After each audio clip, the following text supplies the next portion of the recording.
So good afternoon, everyone. And for those of you joining from Western Canada, good morning and welcome to today's webinar entitled Integrating Future Climatic Design Data and Coastal Hazards into Transportation Infrastructure Design. So my name is Alexa Bradley, and I'm going to be moderating today's webinar. Despite what my headphones may say, I'm not a member of Transport Canada's aviation group, but rather a policy analyst with Transport Canada's Climate Change Adaptation Policy team. And we are responsible for delivering the Transportation Adapting to a Changing Climate webinar series. For those of you that are new to the series, the objective is to build knowledge and capacity both within Transport Canada and the broader Canadian transportation sector on the impacts of a changing climate and adaptation solutions. So today's presentation will provide an overview of the National Research Council of Canada's Climate Resilient Buildings and Core Public Infrastructure Initiative, an introduction to the initiative's work on future climatic design data, and tools for understanding risk and adapting Canada's coastal infrastructure to a changing climate. So before we get started, I would like to cover some administrative details. So if you do run into any audio or technical issues during the webinar, please click on the participants icon at the bottom of your screen. You can then hover over Suzanne Perdot, select More, and then select Chat. Please do note that all of you have been muted automatically to avoid any audio distractions or feedback during the webinar. We will be having a dedicated Q&A session at the end, but that doesn't mean that you have to hold your questions until then. So please do feel free to type them out during the presentation in the chat function, which can also be found at the bottom of your screen beside participants. Today's webinar will be recorded and a link will be sent out afterwards to everyone who had registered. Furthermore, while today's webinar will only be in English, we will be providing French copies afterwards. They will be circulated afterwards. So without further ado, I'd like to introduce today's speakers. First off, we have Fiona Hill, a Research Council Officer with Canada's National Research Council. Fiona joined the NRC in 2013 as the manager of the production and marketing group at Codes Canada, where she provided strategic direction, research support, risk analysis, and technical services to develop and deploy the building, energy, and safety codes that guide the design and construction of homes and other buildings in Canada. Fiona is currently managing the NRC's Climate Resilient Buildings and Core Public Infrastructure project, which aims to develop the foundational science, tools, codes, standards, and guidelines and integrate climate resilient into building and infrastructure design. This program aims to develop capacity in Canada's construction industries to adapt to the increasing demands on our built infrastructure attributed to climate change and provide partners with the science-based knowledge and tools they need to make sound decisions on how to design, operate, and maintain their infrastructure assets.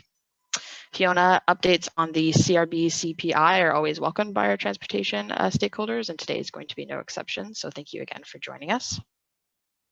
Secondly, we have Dr. Hamidreza Shirkani, a research officer with the Sustainable Resilient Communities Group at the Construction Research Centre in the National Research Council of Canada. His expertise and research interests are in the areas of infrastructure resiliency, climate change impact studies, and water resourcing engineering. Dr. Shirkani also serves as a technical committee member for development of new and updating existing Canadian standards. He is also an adjunct professor in the Department of Civil Engineering at the University of Ottawa and Queen's University.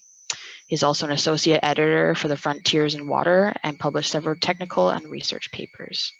So Dr. Shirkani, we're very much looking forward to your presentation today on future climatic design data, and thank you as well for joining us. And last but certainly not least, we have Enda Murphy, a senior research engineer at the National Research Council of Canada's Ocean to Coastal and River Engineering Research Centre, where he leads the Ice and Water Resources team of researchers. Enda has more than 15 years of coastal engineering research and consulting experience and has applied numerical modeling techniques to address coastal engineering challenges on 6 continents. In the past 4 years, Enda led and contributed technical input to Canadian national guidance for coastal flood hazard and risk assessment.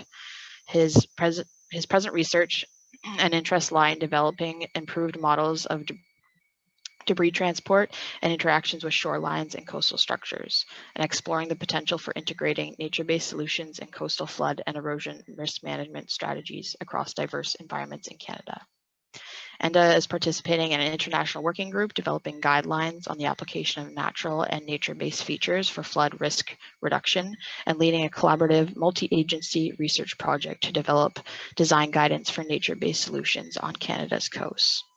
So coastal resiliency is always a highly anticipated topic for our returning participants. So thank you for presenting today. So on behalf of TC and today's participants, I'd like to extend a warm welcome to our colleagues from the NRC for presenting at today's webinar. It's greatly appreciated. And now without further ado, I'd like to turn things over to Fiona to get us started. Thank you. All right, I will start to share my screen. Hopefully this is it. All right. Hi, everyone. I hope you can hear me. My name is Fiona Hill, and as Alexa mentioned, I'm the manager of the Climate Resilient Buildings and Core Public Infrastructure Initiative, or CRB-CPI, as we like to call it for short, at the National Research Council of Canada. I wanted to first thank Transport Canada for the opportunity to present, and to all of you for your interest and time today.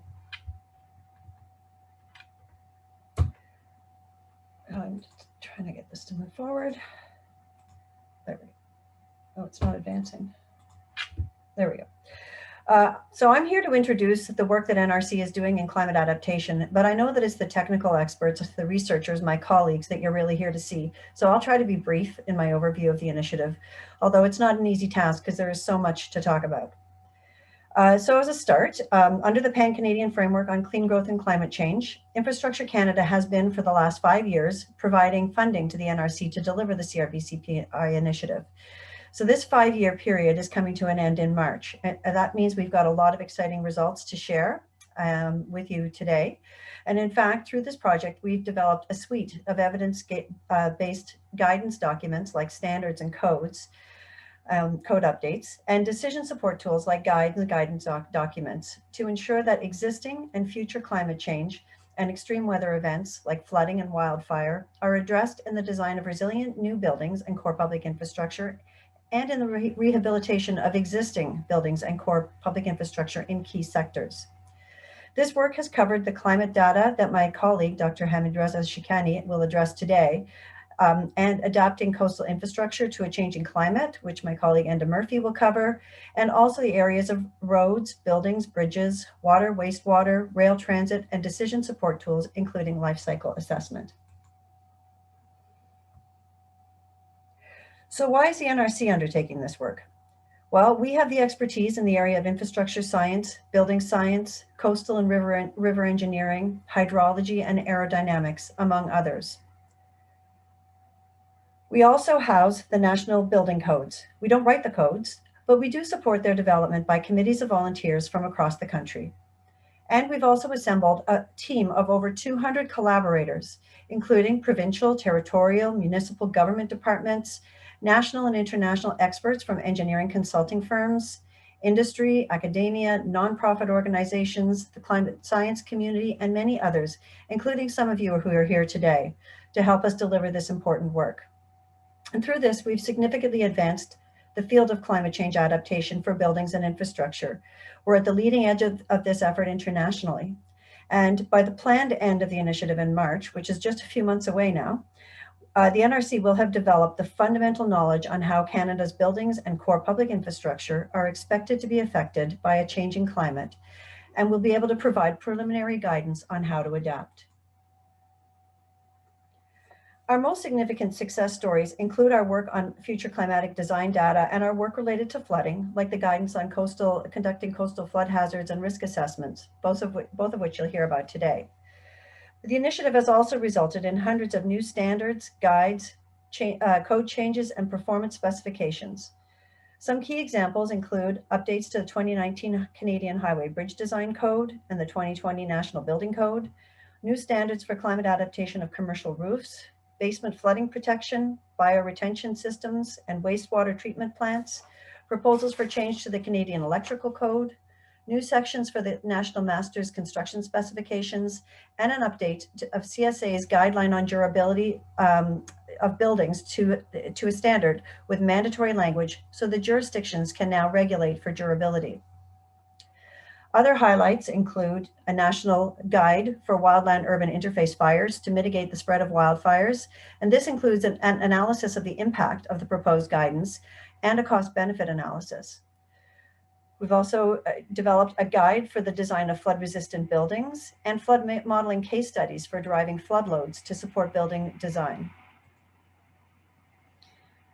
We've got guidance to prevent overheating of interior spaces and the resulting health consequences, technical guidance for adaptable housing in remote and Indigenous communities, guidance for climate adaptation of existing bridges for the implementation of satellite monitoring for performance and risk management assessment, decision-making tools and guidance on pavement design for a changing climate, guidance on storm sewage and drain systems, guidance for adaptation of rail transit, specifically related to freeze-thaw adaptation and subway tunnel overheating, and guidelines for conducting life cycle assessment for adaptation of buildings and core public infrastructure to climate change. We hope that we get an opportunity to present some of our work to this group again, because there's a lot to cover. Ultimately, the goal is to develop a culture of resiliency in Canada to enable the designers, manufacturers, and engineers to design for climate change and extreme events. We want to continue to build on these successes and support Canada's ability to adapt and to create a culture of resilience so that designing for resilience is no longer an afterthought, and going forward, we build and renovate for the future rather than for the past. So with that, I will pass the mic to Dr. Shikani, who will outline one of the most powerful tools that we have that will allow us to design for the future. Thank you.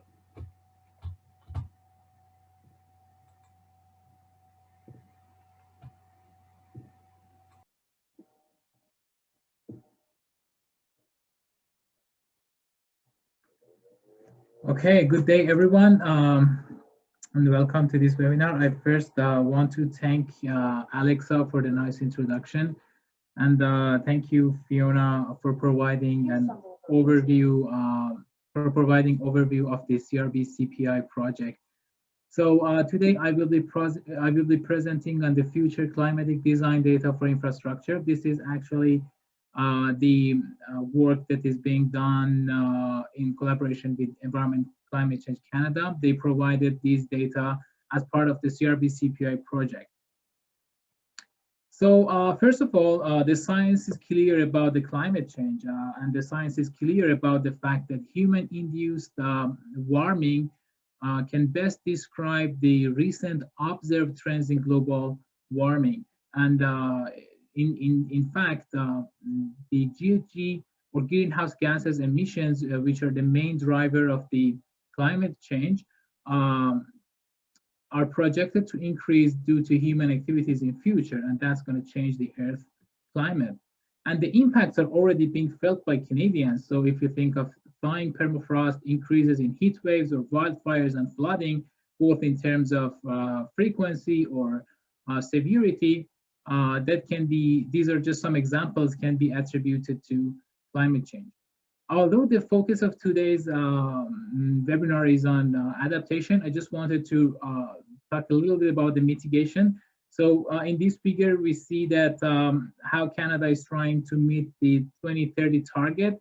So here we see the time variation of the greenhouse gases emission and 3 different projections. And you can see how far we would be from our target in 2030 based on the path that we would take in future. But about the adaptation, climate change is impacting the infrastructure, and the impact will depend on the location, type of the infrastructure, and many different parameters. For example, for southern infrastructure, we know they provide significant economic and social contributions to communities, and they serve large populations. So any failure or disruption in the service can result in major consequences. For northern infrastructure, it's good to just have a look at the ice extent at the north. These are provided by NASA, and this is to compare the ice extent from 1984 to 2012. So we can see a huge reduction in the ice extent in the north. And we know that northern infrastructure, they rely on stable permafrost, which is dying under climate change. And another example could be ice road transportation, which is a key infrastructure for northern communities, and they are more vulnerable to climate change. For coastal infrastructure, my colleague will talk in details, but just in general. We know they provide a lot of economic and environmental contributions. And one example of climate change impact could be sea level rise that can impose higher risks to the coastal infrastructure. And last but not least, is the infrastructure for indigenous peoples. So usually these are substandard infrastructures and are more vulnerable to future climate change impact. So we discussed that the future climate may result in higher risk of failure, and that's due to the fact that the current codes and guidelines, for example, we can look at NBCC, the National Building Code, or Canadian Highway Bridge Design Code, CHBDC.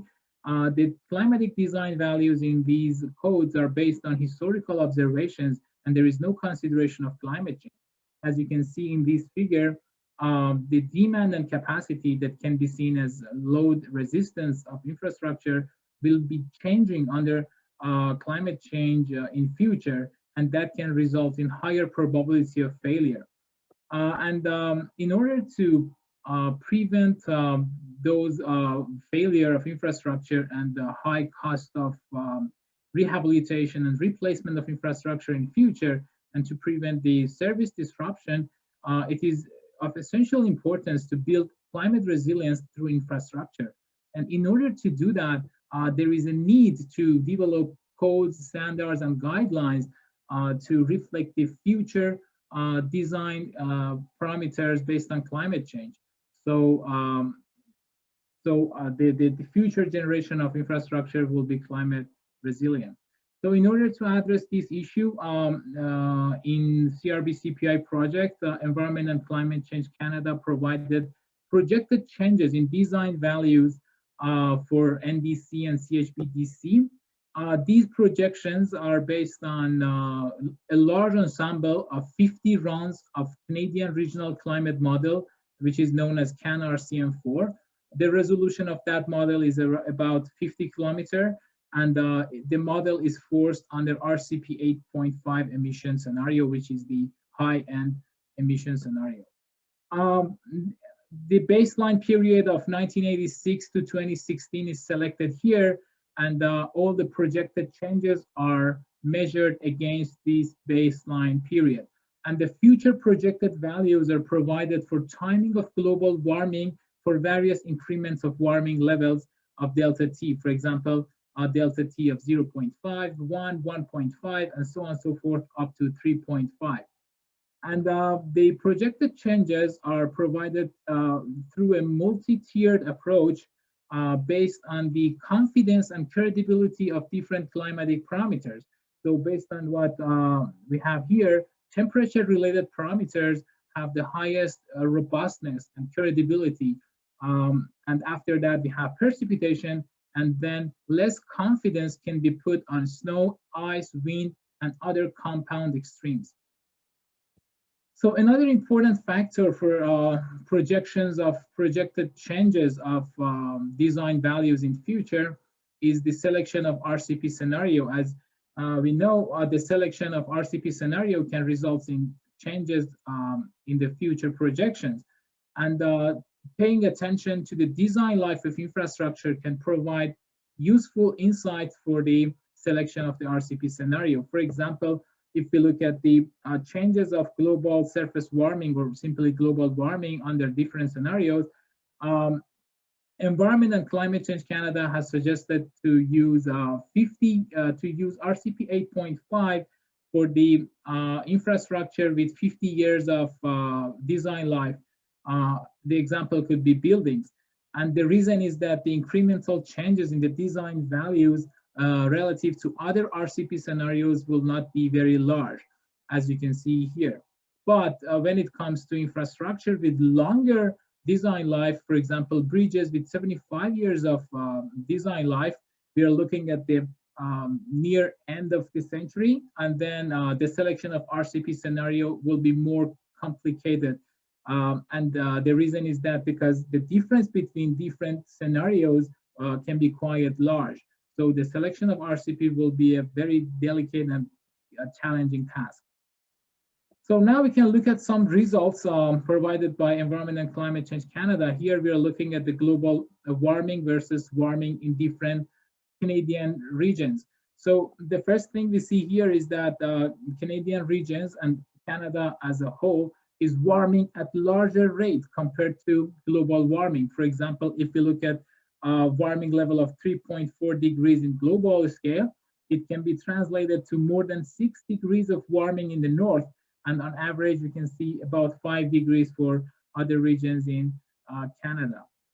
So this is about the average parameter, but we are more interested in extreme parameters for design. So one extreme design parameter for temperature could be extreme hot extreme parameter. And here I present the results for July temperature as an example of a hot extreme. And as you see here, we have the results for different provinces and northern territories from west to east. And then at the end, we have three northern territories. So as you can see, we expect increases in the hot extreme everywhere in Canada. And it's expected to have larger changes, slightly larger in the west and the north, but relatively the change is uniform. So we can look at the extreme cold. Extreme cold values are expected to be increased by larger values, and this is clear from this graph. So, and we can see here that the January temperature is presented as an example of cold extreme, and we see the Northern Territories and Ontario and Quebec are going to be largely impacted in terms of warming of cold extremes. So in order to show the spatial patterns, I provided these two maps. So we are looking here at the end of the century results, but the spatial patterns, as we discussed, for cold extreme, as you can see here, in the north, we expect larger increases, but less in the west. But for the hot extreme, in the prairies and west and north, it's expected to have larger changes compared to the rest of the nation. So after temperature, we can talk about precipitation related parameters. For precipitation, as discussed, less confidence can be put on these parameters, but Environment and Climate Change Canada used direct output of CanRCM4 model for cumulative and average precipitation related parameters. So here we are looking at the 50-year time horizon for annual precipitation. So from this graph, it is clear that for all the locations, it is increasing with higher increases in the north. And we can look at the annual rainfall. So an annual rainfall is also expected to increase everywhere in Canada with the larger increase in the north. But we need to be careful here because these are percentage changes, and these percentage changes could be large due to the small original values of the rainfall in the north. So even a small change in future projections can result in high percentage change. But overall, annual precipitation and annual rainfall is expected to increase in Canada. But we need to be careful. These are annual values, and the seasonal variation might be different than these values. So for extreme precipitation parameters, which might be of more interest for design of infrastructure, Environment and Climate Change Canada used Clausius-Clapeyron relationship, which is basically a 7% increase in extreme rainfall per 1 degree increase in global warming. Because of that methodology, the changes in the extreme rainfall will follow the pattern of the changes in the annual average temperature. It means that everywhere in Canada, it's expected to have higher and larger extreme precipitation parameters. Here, as an example, I presented the 50-year one-day rainfall, which is an example in the, which is a design parameter in the National Building Code. And the changes are expected to be larger in the north and more uniform everywhere else. And it's going to be between 20% and 45% across the nation. So here for the spatial pattern, we can look at these two maps. These are for the end of century. So you can see the percentage changes are relatively larger compared to the 50-year time horizon. They are following more or less the same pattern, higher values at the north and west and lower in Ontario and Quebec. And you can see the changes pattern in the east coast as well. So after precipitation, we can look at snow and ice design values. For snow, because of warmer winter, we expect to have lower design values for snow load, and this can be seen here in this figure. We can have as low as 80% decrease in snow load. However, in the north, we're going to have a slight increase, and this is due to the fact that even with warmer winter in the north, the climate will remain cold enough to generate snowfall during winter time. Just a very important note here is that the magnitude of these changes are subject to larger uncertainties, particularly for areas with complex terrains in Western Canada. And most of all, it's very important to note for design of infrastructure, when we look at the decreasing design values such as snow load, choosing a high-end emission scenario doesn't necessarily mean a more conservative choice, because the load is going down, and there is a higher risk of underestimation of snow loads at the end of the century. So for ice accretion, this is a combined extreme, so it is less confident. So we see some locations going up, some locations going down. In general, we can say higher ice thickness is expected for higher latitudes in Canada. And this is more clear if we look at the spatial pattern. For snow load, as we discussed, north is going to be increased, but for everywhere else in Canada, it's expected to have lower snow design values, as you can see here. And for ice, if we look at higher latitudes, we expect increase in the ice thickness, and that could be as high as 100% in some locations in the north at the end of the century. So wind load is the other parameter that we have in both National Building Code and the Bridge Code, and this is of essential importance for design of many infrastructure. The uncertainty is high for the projections of wind, but the projected changes are relatively small. So as you can see here, for the end of century, for major locations, it's capped at below 14%. And across the nation, we're looking at 7% decrease in some locations, as high as 33% increase in some locations, with a few above 30%. And this is the spatial pattern for expected changes in the wind load. As you can see, no particular pattern can be recognized. And we have some locations with lower and some locations with higher wind loads at the end of the century. So the last parameter I want to discuss here is the permafrost extent. So there is a high confidence based on the climate models that there is going to be a continued degradation of future near surface permafrost extent in the northern Canada. For example, you can compare the results of 1998 and 2080, and it's clear that we have a decrease in the permafrost extent. And roughly, approximately, we can say we expect 16% decrease in the area of the permafrost per 1 degree increase in global temperature. So, and just to summarize the results of climatic design values for future, the average warming is approximately twice the global average, with even greater warming in the north. The extreme hot and cold both are expected to be warmer, with and then extreme colds are being larger, will be changing larger in future. The annual rainfall and precipitation both are expected to increase across the nation. However, they cannot represent the seasonal changes of the rainfall. The extreme rainfalls, based on the methodology adopted here, is expected to increase everywhere across the nation because it's following the annual temperature pattern.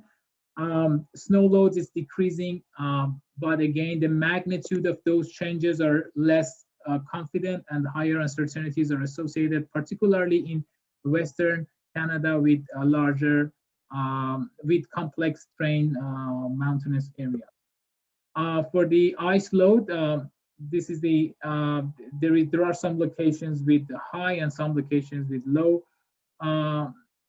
values for changes in the ice load, and then higher changes are expected at higher latitudes. For wind load, as discussed, it's going to remain low. The changes will be low, but the uncertainty remains high. And the last but not least is the selection of RCP emission scenario, which is a very important task. And looking at the design life of infrastructure can provide good insights for that task. And that was my presentation. Here in this figure, we are looking at the wildfire smoke in Edmonton back in 2019 when I was in the city for a meeting. Thank you. I look forward to your questions in the question and answer period. Back to you, Alexa, or maybe Enda, you can continue. Yes, thanks, Ahmedreza. I'll just share my screen.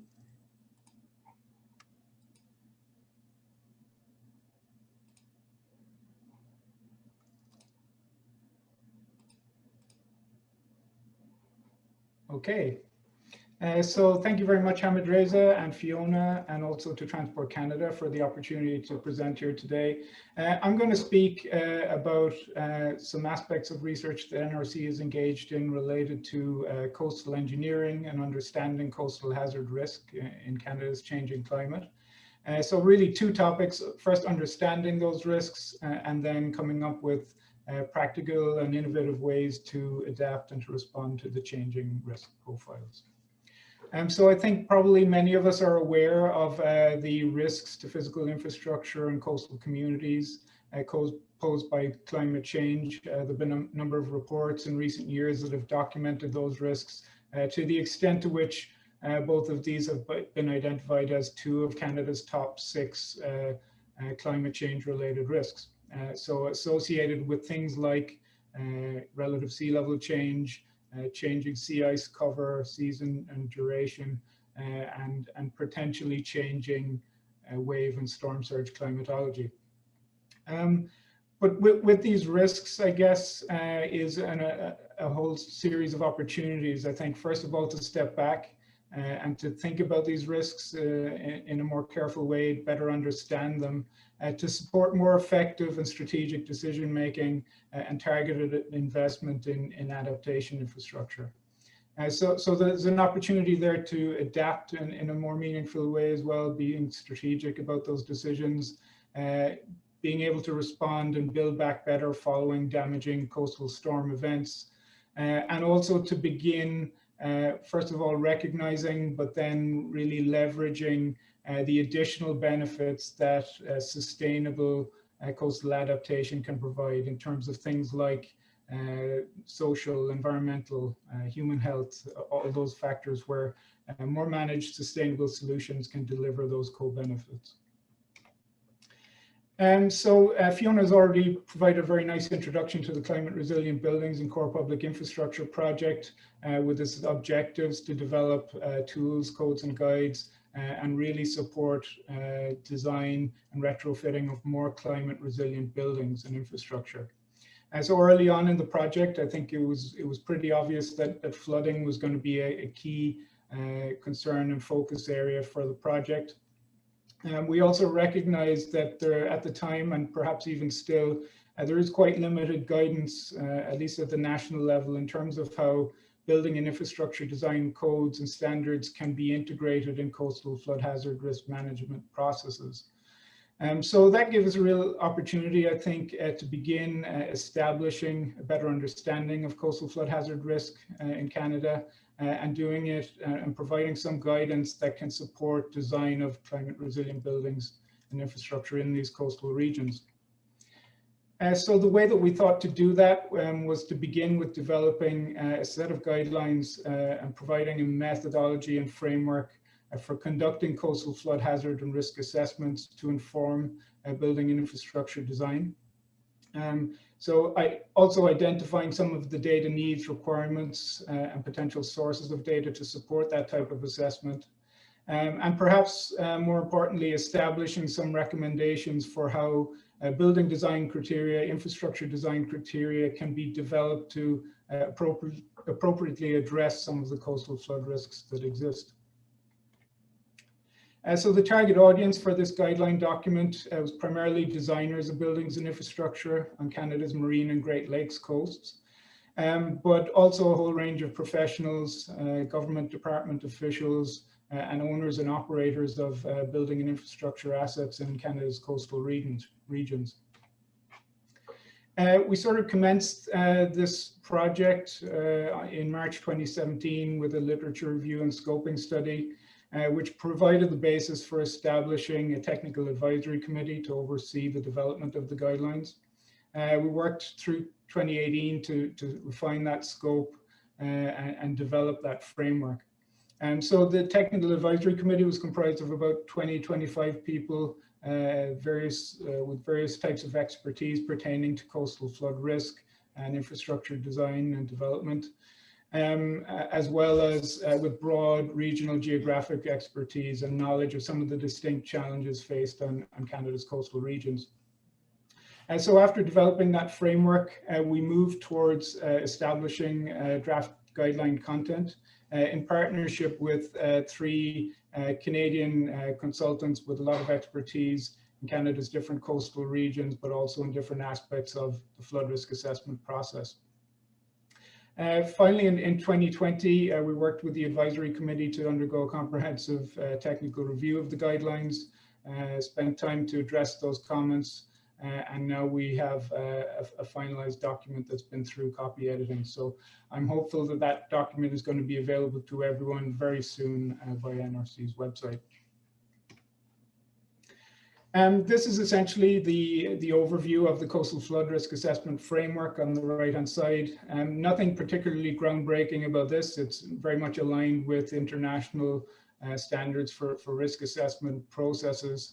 What's perhaps a little bit different, or what we've tried to really emphasize, is the linkages here with infrastructure design, building design processes and principles. And so showing how, for example, design codes and standards play a role in establishing design criteria, although not the only factors that come into play. And also considering how design codes and standards can play a role in supporting development and selection of appropriate adaptation options.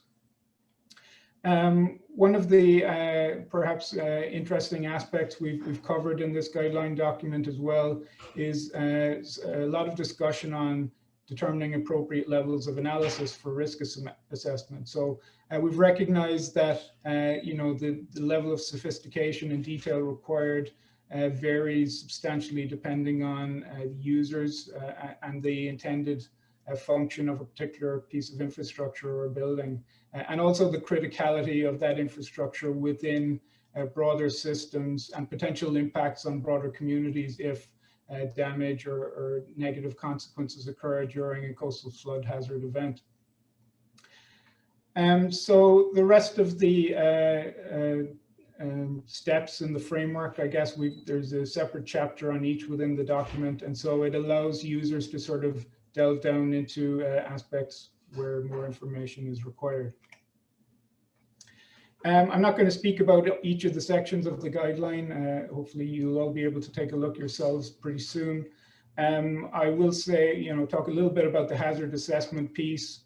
So obviously we're focused on sources arising from extreme water levels, waves, and tsunami.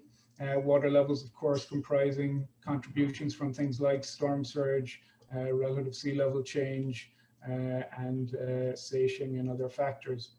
We're encouraging users of the guide to consider the various pathways that can lead to flooding. So whether it's direct inundation, erosion, overtopping of defenses, many of which may be more or less important depending on the regional and local contexts.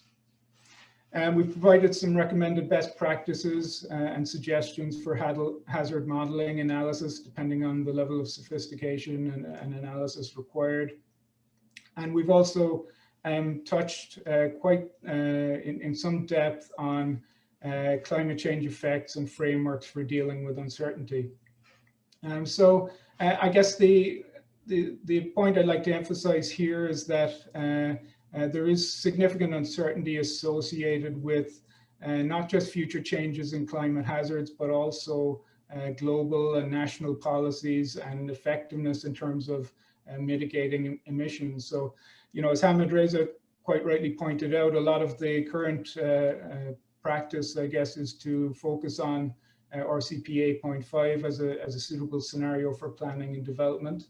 But we know that things can change pretty rapidly. And in fact, some of the very recent science is now showing that perhaps global emissions are on a trajectory that's perhaps a little lower than that sort of high emissions scenario. So these are changes that can occur, and of course they can go in either direction and depend a lot on changes in government policies and things that are really highly uncertain. So what we've done is we've tried to present in a sort of a non-prescriptive way some potential frameworks or mechanisms for dealing with that uncertainty, and inherent uncertainty. And so two of the examples I've listed there are the adaptation pathways approach, which originated in the Netherlands, and the observational method, which if any geotechnical engineers on the line will probably recognize as having arisen in sort of geotechnical design and as an approach for dealing with uncertainty. And so that method has recently been looked at by the American Society of Civil Engineers as a potential means for adapting infrastructure to climate change and other effects. So we've provided some insight. I mean, both of these techniques are somewhat similar in that they put forward suggestions for considering potential futures, range of scenarios, and then deciding amongst adaptation pathways or strategies that allow for adaptation over time within a range of potential futures. And we've tried to provide in this document some recommendations for developing design criteria for buildings and infrastructure that are really risk informed. So we're strongly advocating move towards a risk-based approach in Canada. And essentially what that comes down to is considering a range of possible coastal flood hazard related events with a variety of likelihoods and potential consequences. And this is really to give a more holistic picture of the overall risk and an understanding of how you know, risk dynamics, changes in future climate, changes in development patterns could impact the risk profile. So we're advocating for this, these solutions that allow for considering dynamic future risk. We're also heavily emphasizing the importance of moving towards integrating building and infrastructure design with broader flood risk management practices and strategies. And so that's really something that's going to require you know, designers, engineers and professionals to interact more closely with other disciplines, planners, regulatory authorities, to come up with solutions that are more holistic and more sustainable. We've put forward suggestions for design criteria that consider the criticality of buildings and infrastructure and the potential disruptions that would occur from a particular type of building or piece of infrastructure being impacted by coastal flooding, following very much some of the approaches that have been developed and applied in the US through the American Society of Civil Engineers, but also in Australia. Just to, I guess, further emphasize and try to illustrate how building and infrastructure design codes and standards can play a role within broader coastal flood risk management strategy. And we've sort of presented this schematic, which is adapted from some work that's been done in the UK. And it's sort of on the left, you see there's a basic sort of hierarchy of potential solutions, flood risk management solutions. And this applies in the coastal context, but also in things like riverine flooding. And it's pretty widely recognized that the preferred strategy for managing flood risk is really avoidance. And so that's sort of traditionally, conventionally been the approach taken in Canada, where provinces, municipalities have used tools like bylaws, zoning, land use planning regulations to restrict development in high-risk areas. And so that's, you know, widely seen as the most effective means to reduce risks associated with coastal flooding. But there's always some residual risk, whether that's associated with the choice of, return period or design event being used to support those planning regulations and bylaws, or whether it's related to the fact that, in many circumstances, there is simply a need to have certain types of infrastructure in high flood hazard areas. So that's something we sometimes just can't get around. And so in those circumstances, that's really where we see building codes, infrastructure design standards playing an enhanced role in supporting overall climate resilience. So in the first instance, through resistance measures. So those are things like providing, added structural strength, waterproofing structures, so making them completely water resistant. Incorporation of sort of innovative elements like breakaway panels, tie downs, and so on, debris deflection structures. So again, not for every type of infrastructure, but in certain circumstances, this can play a role in helping to further reduce the residual risk, particularly for those critical pieces of infrastructure where a less probable but potentially catastrophic flooding event, if it were to occur, could result in broader disruption and community challenges. Other measures or strategies include resilience measures, which are essentially use of targeted materials, finishes, construction techniques, really to facilitate emergency response and speedy return to service following a damaging coastal flood event. So these are really measures that where we're accepting there's going to be some damage, but we're making it so that the response and the recovery is much quicker and so induces much more resilience. And finally, repairability, where the focus is really on things like materials, water absorption and retention. So, following damaging flood events, it's very much practice whereby a lot of building materials which are simply not built to withstand floodwaters, particularly saline floodwaters in coastal environments, are simply thrown out. So I think we can do a lot in that space to develop new materials or apply existing ones in a more targeted way to support further reducing that residual risk at the building and infrastructure design level. We've identified within the guidelines some future needs. So along the lines of, in particular, improved vulnerability hazard data.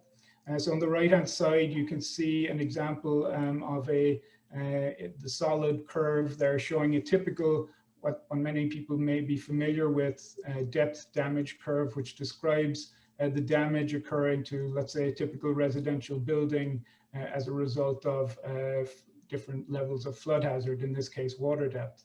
So on the y-axis, you have rising water depth, and on the x-axis, you have the damage that's sustained as a result of that water depth.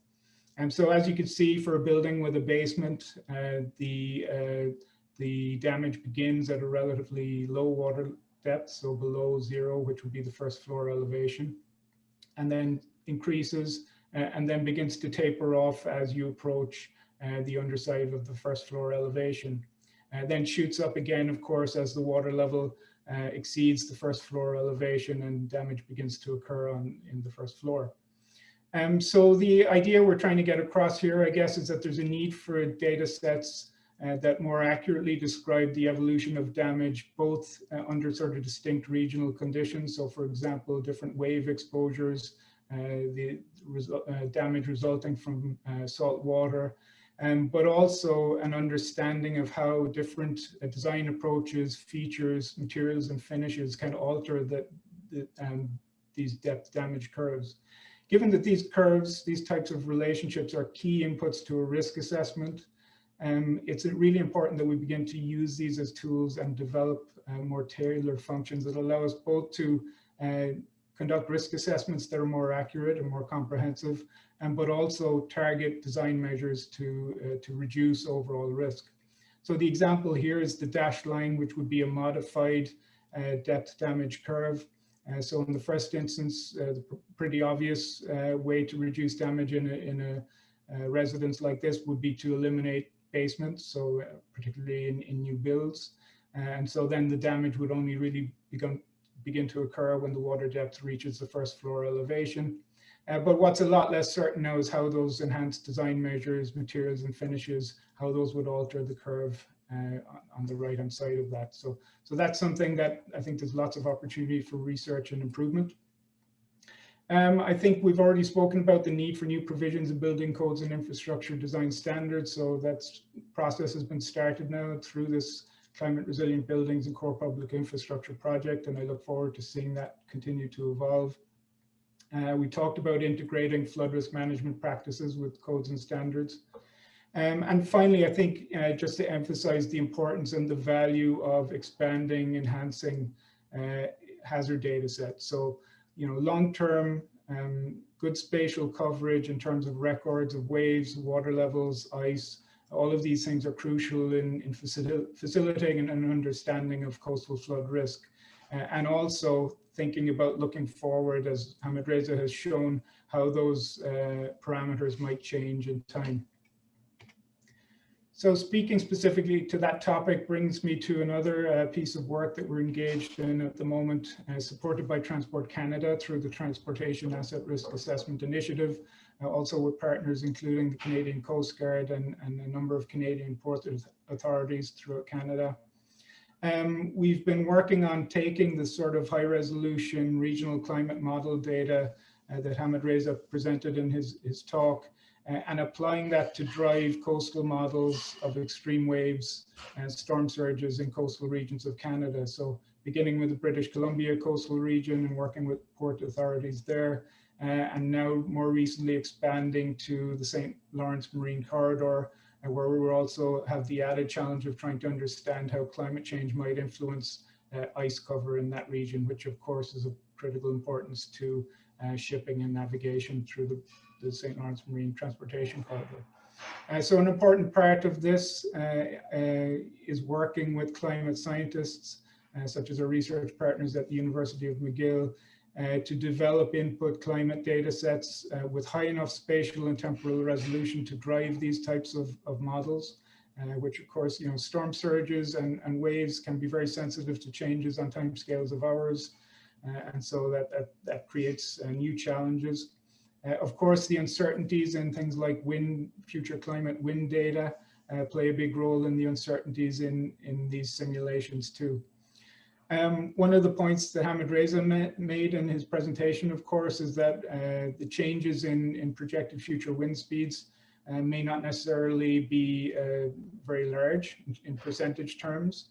But when it comes to things like storm surges and waves, as any of the coastal engineers on the line or oceanographers will know, the relationship between wind speeds and wave heights and storm surges tends to scale around the order, you know, power 2 or so. So you know, a small increase or decrease in wind speed can have a significant implication on the potential for damaging storm surges and wave conditions in coastal waters. So that's something we're working to develop. We're spending a lot of time. Obviously, these simulations generate enormous amounts of data, considering the high resolutions, temporal and spatial, that we require. And so we're working on cloud-based solutions that would enable, let's say, non-technical decision makers to access the information they need from these types of analysis, but also to support researchers, engineering consultants, and so on, who need to use or need to delve into the data and use that for things like climate risk assessments and so on. So I've talked quite a bit now about understanding coastal flood hazard risk and other coastal hazards. I'm now going to move on to speak a little bit about some of the work we've been doing on a particular promising means of adaptation.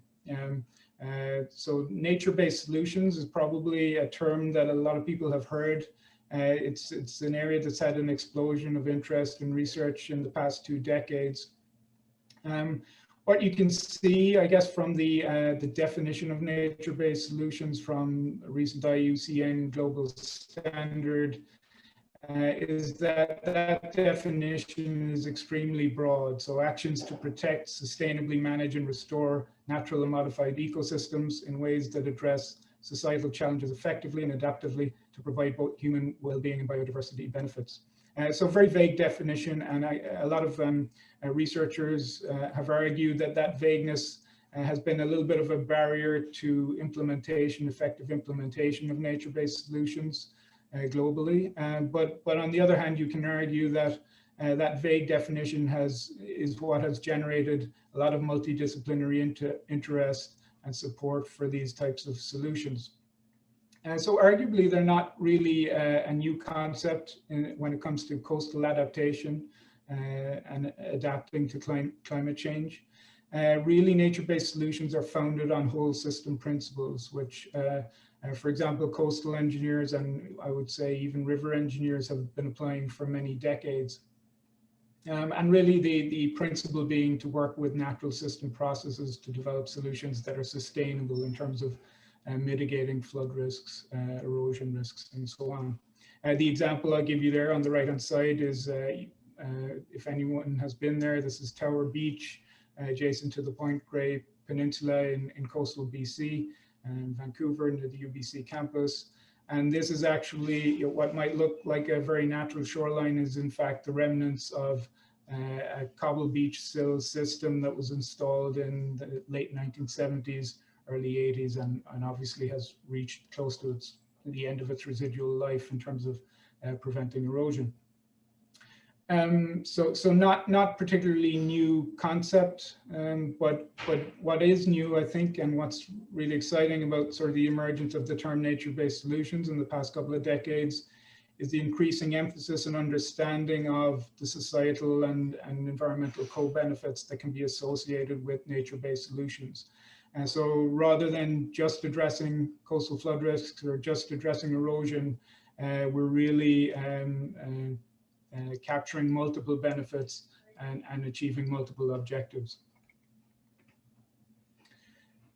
Just to kind of summarize the principle in the context of nature-based solutions for coastal hazard risk management. So it's really about leveraging the power of natural systems, so beaches, dunes, wetlands, all of those types of features, to provide buffers against coastal flooding and erosion, so dissipating wave energy, slowing the propagation of storm surges over land, and promoting retention of sediment, and providing additional hydraulic storage capacity and attenuating surface water runoff. So again, it's increasingly recognized a sort of variety of co-benefits that these types of solutions can provide. Particularly most recently, I would say, in light of the pandemic scenario, the recognition of the value in terms of human health that natural systems can provide. So both in terms of on a day-to-day basis, but also in the context of flood risk management in terms of mitigating the negative impacts of human exposure to damaging flood events, which are known to have extremely negative mental health aspects. So nature-based solutions can span a continuum or a sort of a spectrum, we'll say, of types of solutions that range from sort of purely relying on natural system processes to integrating conventional or what we would call gray infrastructure as part of a nature-based system. So I've given some examples on the screen here. So on the left-hand side is an example of a photograph taken by Danica van Pruijt at St. Mary's University of a salt marsh system in the upper Bay of Fundy following years following a managed dike realignment. And so clearly there you can see that solution has resulted in what looks to be a very natural system. And that natural system, of course, provides flood risk management function in terms of waves being attenuated by vegetation, provides hydraulic storage for flood waters and so on. So providing those flood risk management benefits, but really emulating a natural system. As we move to the right, in the center, you see an example of the use of intertidal reef structures being developed and placed at Surrey on Prince Edward Island to promote stabilization of sediment in tandem with a beach nourishment and dune restoration to try and stabilize the shoreline in front of the Trans-Canada Highway. And so these reef features, as you can see, are sort of use local natural rock placed in a not heavily engineered fashion, I would say. And so our intent is sort of encourage biodiversity, provide habitat for different species. But clearly these are engineered, and so this falls more on the sort of nature-based or hybrid side of the continuum than the purely green or natural solutions. Again, as we move further right, I've provided some examples there, images showing research panels and systems being tested by researchers at the University of Glasgow, so under the supervision of Dr. Larissa Naylor, to investigate the potential for different textures, features in concrete structures like vertical pools to promote marine growth and provide habitat for marine organisms. So this is really a solution that is very much on the gray end of the spectrum, and so would be centered around where there's absolutely necessary to deploy sort of conventional engineering structural solutions. This would be a means of greening that gray infrastructure or enhancing that infrastructure, or when it comes to maybe extending the life of existing degraded infrastructure, this could be an option in terms of improving the ecosystem functions of that infrastructure. There are some barriers to implementation of nature-based solutions. I'm only going to talk about the technical barriers here. Some of those are around sort of the uncertainty surrounding the performance of different types of solutions, many of which have been sort of developed and applied, tested internationally, but have not been exposed to some of the harsh conditions we have and the strongly varying conditions we have across our Canadian coastal environments. There's a need to really understand how some of these systems respond to storm events to provide some certainty to proponents.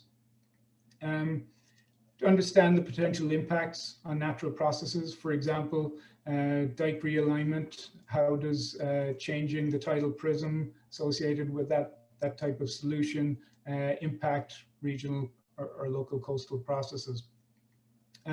We know there's an absence of authoritative design guidance and an absence of well-validated predictive tools. So these are things that we can work to address. Some of the ways that we've been helping to understand the performance of nature-based solutions at NRC is through our laboratory facilities, examples shown here in Ottawa, where we're using in a 50-meter by 30-meter wave basin in our labs, we're using a scaled-down model of a shorefront, proposed shorefront restoration on Lake Ontario, which would use cobble beach system to protect a restored parkland and wetland area in the Lee. And so understanding how that system responds to wave conditions is something that we can do quite nicely with these types of laboratory facilities, particularly when there's large uncertainty around response to storm events and things like that. Other types of recent nature-based solutions that we've investigated in our labs.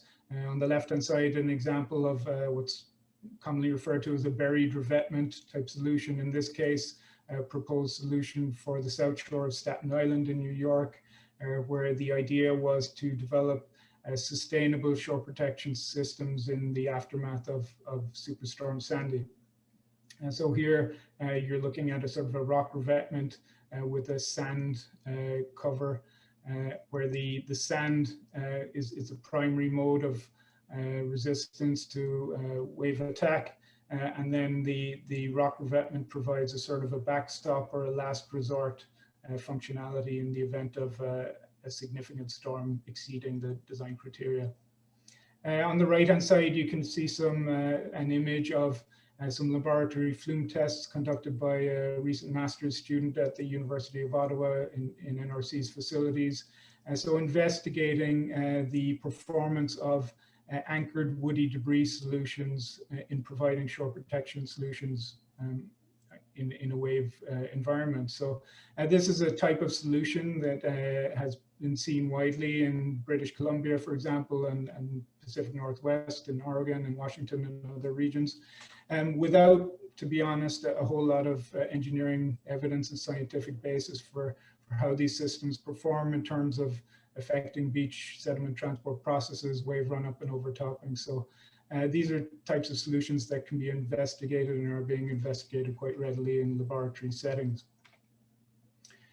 On the sort of grayer end of the solutions spectrum, this is another example for the south shore of Staten Island, where there was a proposed 1.6 kilometer long system of nearshore breakwaters, which incorporated these subtidal reef finger piers, you might call them. And the interesting component of these breakwater systems was that the objectives here was not only to provide shore stabilization function, but also to support reestablishment of an old degraded oyster habitats. And so you can see on the left-hand side of the screen, these subtidal reef structures incorporated a number of sort of interesting concrete armory unit elements. The cube one that you see there contains sort of surface fissures and textures intended to promote marine growth and biological growth.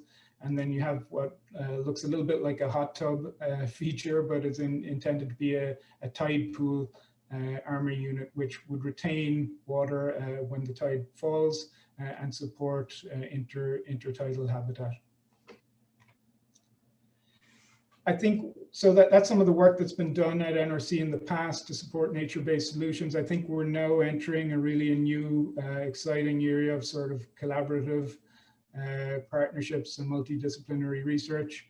In the past several years, we've been working with an international working group led by the US Army Corps of Engineers to develop guidelines for implementation of natural and nature-based features for coastal and riverine flood risk management purposes. And so that document is undergoing the final stages of editing and scheduled for publication around April.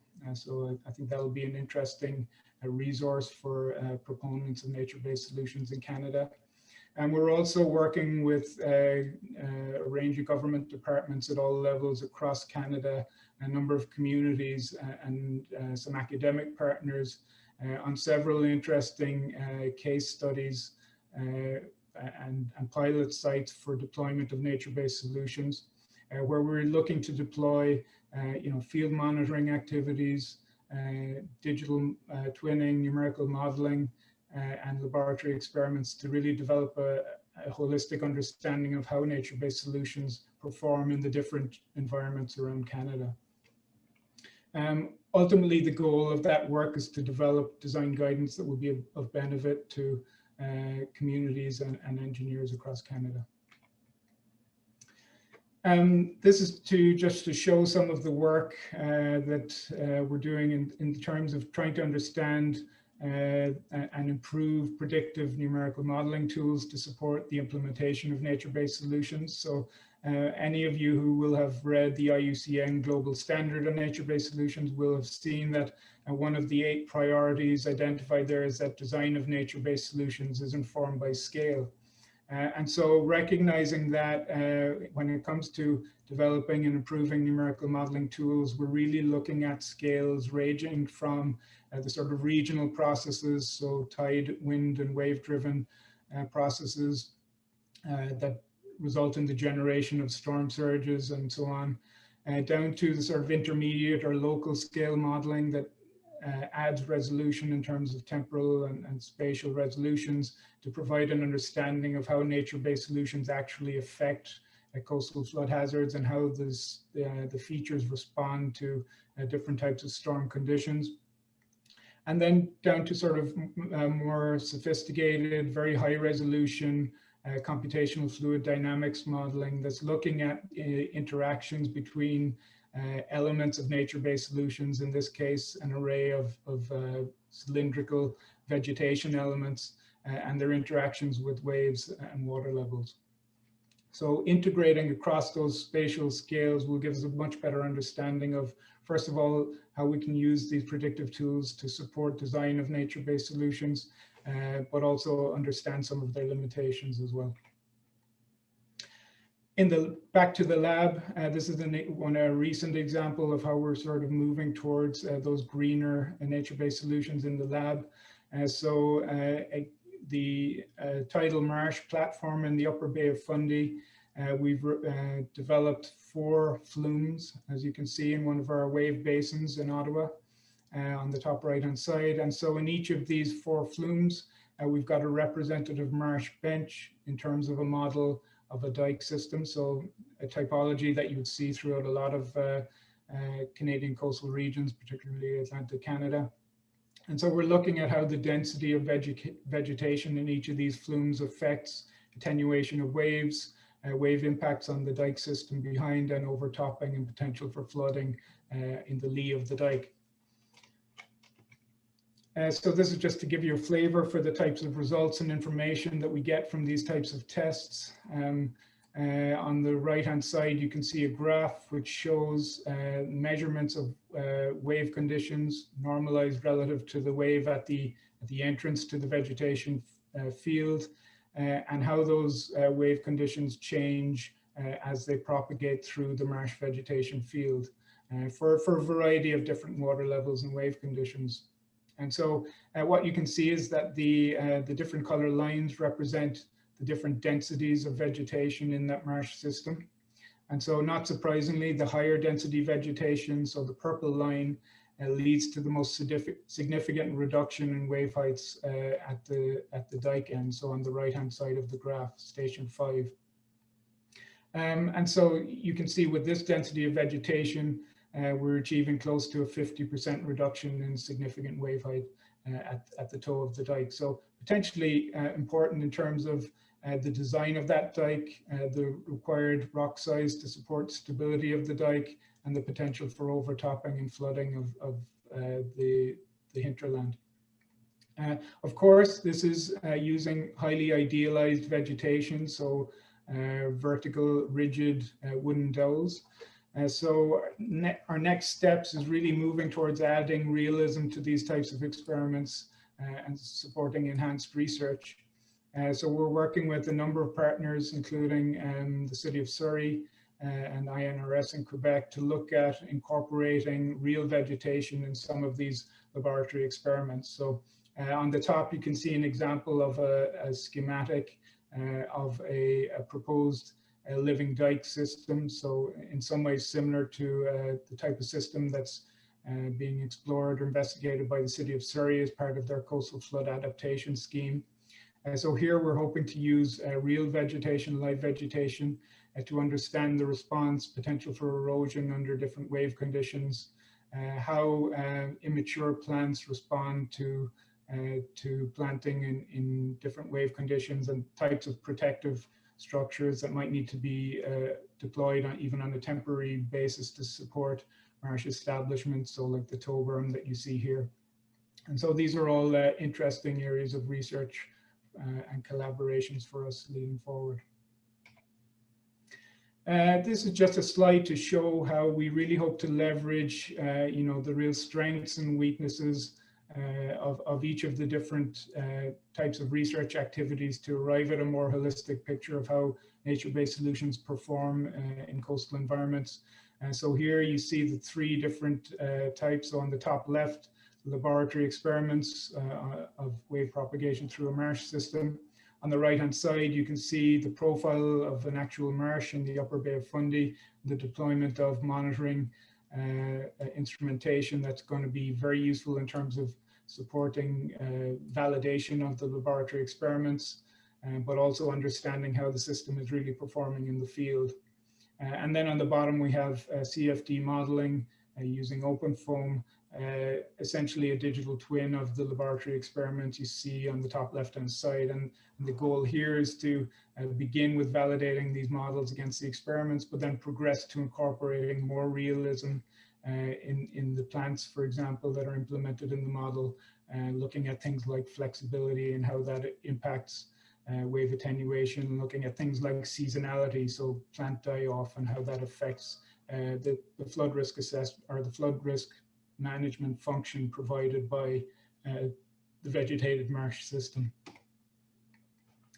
So I'll leave you with a couple of concluding thoughts. I start by saying that I think it's quite clear that understanding hazard risk and dynamic hazard risk is really a vital first step in developing resilient coastal communities and infrastructure. So we really can't understand or understate the value of investing time in that process and really developing a comprehensive understanding of risk if we're going to develop solutions and make decisions that are sustainable and optimal. I think we see that there's certainly a potential for nature-based solutions to play a much larger role in supporting infrastructure resilience in Canada's coastal regions. There is still some work to be done, though. I think we've touched on some of the technical barriers that need to be addressed in terms of better understanding performance and some of the unique regional differences that exist. But I think we also need to understand how nature-based solutions can be better enabled by embedding them in coastal zone management and regulatory frameworks. And so really that comes down to understanding how we can begin to apply whole system approaches in a more meaningful way in Canada's coastlines. There's an increasing trend towards sort of place-based and community-led initiatives when it comes to flood risk, which I think is a positive thing in terms of making sure community perspectives are to the fore and driving solutions that are based on local knowledge. But I think in parallel to that, there's a need for integration of local measures with these sort of whole system strategic approaches to flood risk management. I think there remain some challenges in terms of perceptions of how effective nature-based solutions can be in delivering flood and erosion risk management benefits. I think that's gradually improving, but certainly there remains this kind of idea that hard infrastructure is reliable and certain, which of course we know not to be the case now. I encourage anyone who's interested in learning more about that topic, sort of how nature-based solutions can help to really address uncertainty and can in fact be optimal solutions in an uncertain world. There's a white paper very recently published by a Dutch group, EcoShape, who basically identify some of the arguments for nature-based solutions in the context of uncertainty. And a lot of that centers around the need for a sort of a shift in thinking towards solutions that require adaptive management and how those can in fact be beneficial. I've already mentioned a little bit the need to understand and better value some of the co-benefits that are delivered by nature-based solutions. So in terms of our environment, supporting sustainable adaptation, economics, society, I think all of those benefits, when are factored in, often make nature-based solutions the preferred alternative. Finally, I would just say, I think there's a really a strong need for more multidisciplinary collaborative approaches here.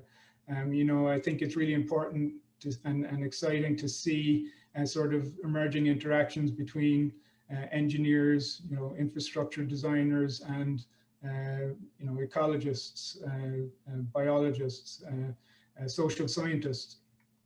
So, for example, I'm really pleased now to have an opportunity through the Ocean Graduate Excellence Network to collaborate with some researchers at Dalhousie on understanding social license for nature-based solutions in the Canadian context. So that's something that's exciting and I think much needed, and I think we could emphasize that more.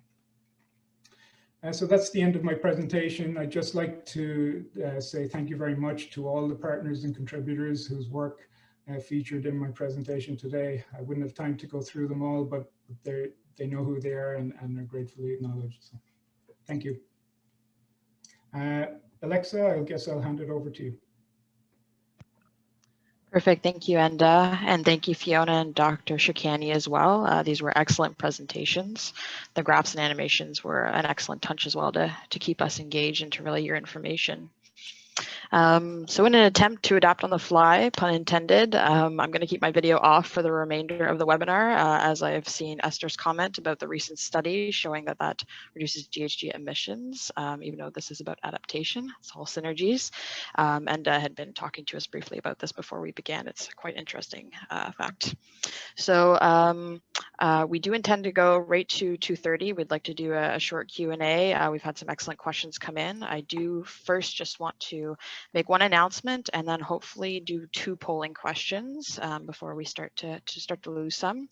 So first of all, while we transition from our speaker presentations to our concluding slides, I just wanted to take this opportunity to inform you that Transport Canada's adaptation policy team has initiated some work with the help of a consulting firm, WSP, to gain an updated understanding of transportation adaptation initiatives that are underway across Canada, with this particular project focus on activities at the federal, provincial, and territorial level. So using the findings of this phase as a foundation, a future phase of work will gather inputs from a broader range of partners and stakeholders. And in addition to a literary review, WSP plans to conduct an online survey. And this survey will help us understand, for example, current initiatives, gaps or challenges in implementing transportation adaptation, and how stakeholders engage with various networks and fora. So we welcome anyone from the federal, provincial, territorial level who is interested to take part in this survey. If you are interested in completing it, please contact me. My details will be shown at the end of the webinar. We can also pop them in the chat, and we will include you in the survey invitation list. So now just to do quick 2 polling questions, just in an effort for reporting metrics and to better help us develop topics in the future. The results of these are not going to be shown to everyone. We just ask that you take a couple seconds to fill them out. So if you are from Transport Canada, please answer the upper portion of the question. And if you are from others, so other federal, provincial, territorial, municipal governments, private sector, industry, academia, please respond to the bottom portion as we're trying to delineate the data.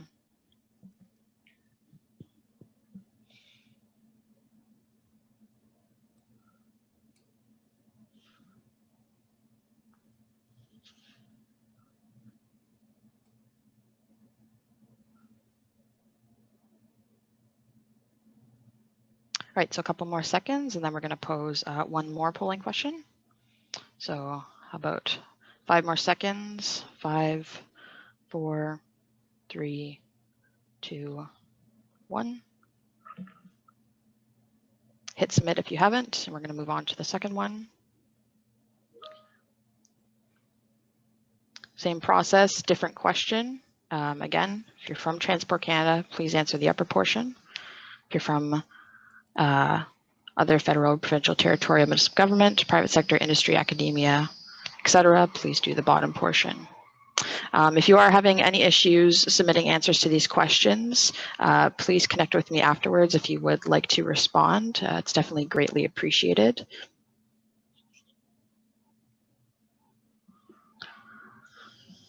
So do another couple seconds, 5 seconds, 5, 4, 3, 2, and 1. So thank you, everyone. We appreciate you taking a moment to respond to those. So I do recognize that we only have 5 minutes left. We did have a lot of wonderful questions come in. We'll try to get to a few before our time is up. So let me bring them up now.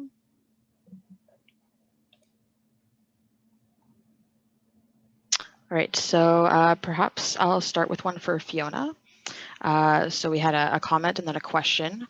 Codes and standards are meant to convey generally accepted knowledge to guide design, i.e. mature notions that have stood the test of scientific criticism, as opposed to new unproven concepts. NRC typically produces cutting edge research and development. How is that making its way in the new standards and codes that you listed?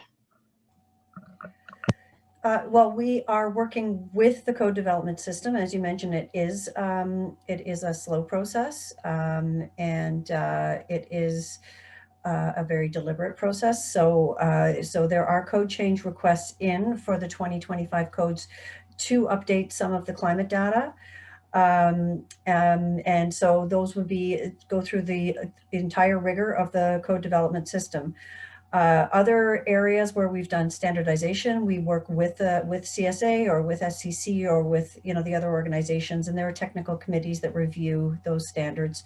So it does follow the process and the rigor of the system. For example, we're also looking at the wildland guide that I had mentioned earlier. There was a committee, a technical committee that went through much the same process of the codes, even though it's not a code, just to make sure that it really did get developed according to a tried and true method. Including having an impact analysis as a final step for that. So I hope that answers the question, but it is, it's they're not all moving directly into codes. It will go through the process, the code development process, or standardization, if that makes more sense, and follow the accepted norms and protocols. Great, thank you, Fiona. Now one perhaps for Dr. Shikani. Can you please elaborate on the findings for the projected ice thickness and other changes in the Arctic region? Yes, sure. Actually, I read that comment. So we need to be careful about the ice thickness that I presented here. This is part of the bridge code. And this is actually the ice accumulation on infrastructure and buildings. And this is kind of ice accretion. So they are expected to increase because of higher freezing rain expected in the northern Canada. So I hope this answers the question. Thank you. One for Enda. Adaptation pathways and typical engineering design cycles approach the problem from different ends and viewpoints. How do you propose these approaches be integrated? Yeah, that's a very good question, Alexa. So and a real challenge, right? I think what we've tried to do with our guidelines is to present some of the ways in which it has been done internationally, and one of those examples is the observational method, right, which has come from geotechnical engineering. And I think there are certain similarities between the adaptation pathways approach and the observational method. The first thing I would say is that the first thing we really need to start doing is considering longer timeframes for engineering design, and at least in a sort of an exploratory sense. The observational method, for example, advocates for designing for the sort of most probable scenario, but to take into account potential courses of design for unfavorable but kind of less probable conditions. So the idea being not to lock into a design that's going to jeopardize our ability to adapt down the road if one of these less probable scenarios begins to come through. So it's a challenge, it's a tricky one, but we've tried to set the stage for potential ways in which that can be dealt with. Thank you, Enda. So unfortunately, I'm going to wrap things up now. We do, again, greatly appreciate all the questions that came in. If you did have one that didn't get addressed or we were unable to get to, please feel free to follow up with me, and I'd be happy to connect you with Enda, Fiona, or Dr. Shireki to answer your questions. All right, just gonna click out of my screen. So I'd just like to thank the presenters again for their time and efforts today, as well as you, the audience, for your participation. And I additionally wanted to thank my colleagues, Sophie Donahue and Suzanne Selling from the Climate Risk Institute for their help in organizing today's webinar. So friendly reminder today that the webinar was recorded and it's going to be circulated afterwards to those who registered, along with French copies of the slides and a short post-webinar survey. So those who had difficulties answering the polling feature today, we would appreciate if you'd follow up in the post-webinar survey to answer those questions. Should you be interested in being added to our webinar distribution list, there's also going to be a question in the survey for that, or you can contact myself directly at alexa.bradley@tc.gc.ca. And again, you can also contact me if you're interested in completing our survey about federal, provincial, and territorial transportation adaptation initiatives. So thank you again, everyone, and I do hope you all have a wonderful remainder of your mornings and or afternoons. Thank you.